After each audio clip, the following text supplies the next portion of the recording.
In today's video, I'm going to teach you how to create a Monday.com board. Hey there, maybe you're just getting started with Monday.com, or you've been using it for a while but haven't had the chance to create your own board yet. Either way, you're in the right place. By the end of this tutorial, you'll have all the knowledge you need to set up your very own board on Monday.com, a tool that's fantastic for managing tasks, projects, and teams. So let's dive right in. First things first, head over to the Monday.com homepage. This is where all your workspaces and boards live. If you're not logged in already, take a moment to do so. You'll want to be on the main screen where you can see your workspaces and current boards.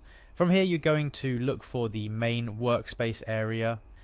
This is typically found at the top or side of your screen, depending on your layout. The main workspace is where you'll create your new board, so it's important we start there. Now, keep an eye out for a small plus icon located next to your workspace name. This little icon is your gateway to creating something new within your workspace, including the new board we're about to set up. Go ahead and click on it. After clicking the plus icon, a menu will appear with a few different options. We're interested in the option labeled board, so go ahead and select that.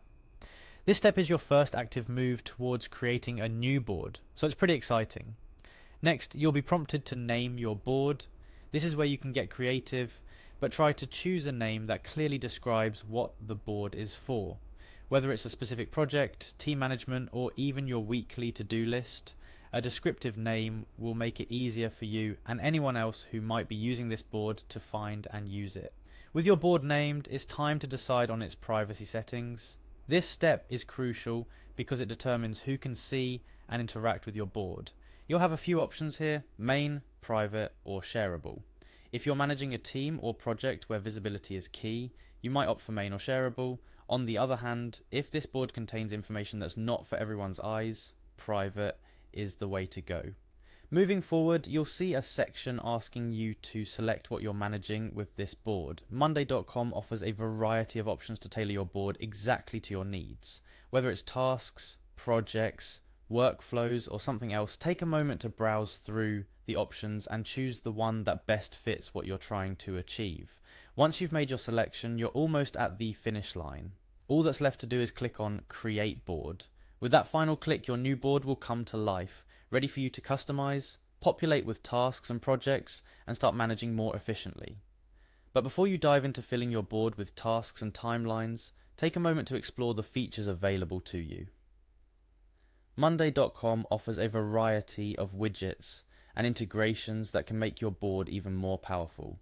From timelines and calendars to automation that handle routine tasks for you, spending a little time getting to know these tools can save you a lot of time in the long run, and that's it. You've successfully created your own board on Monday.com.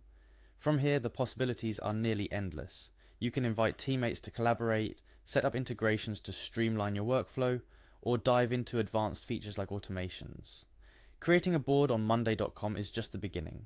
As you become more familiar with the platform, you'll discover even more ways to customize and optimize your boards for whatever projects or tasks you're tackling. Thanks for joining me in this tutorial. Now that you know how to create a board on Monday.com, I encourage you to dive in and start exploring. The more you use it, the more you'll discover just how versatile and powerful this tool can be. Happy organizing!